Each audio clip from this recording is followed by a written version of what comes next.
Okay, in this clip we're going to see a few of the key principles being applied in action. I brought Scott in here to hit a few shots for us, and we'll see if we can give him a couple of tips that will help him out. So Scott, why don't you hit a shot for us and we'll have a look.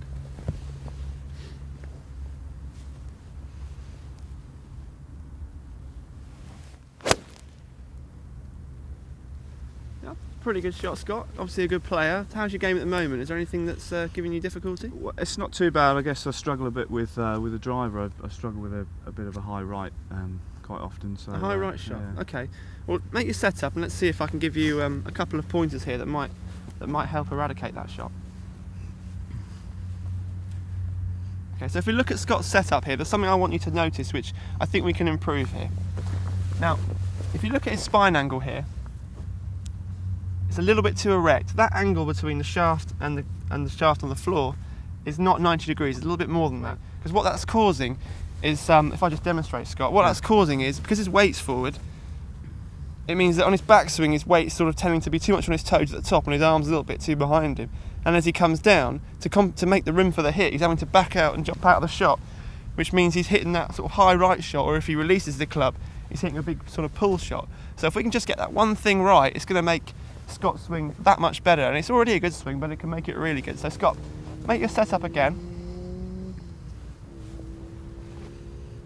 Okay, now the key thing I want you to do is feel like your hips move back and your chest goes down. Now that's going to make you feel a lot more compressed into the ground, but it's going to make it a lot more balanced and a lot more solid setup position.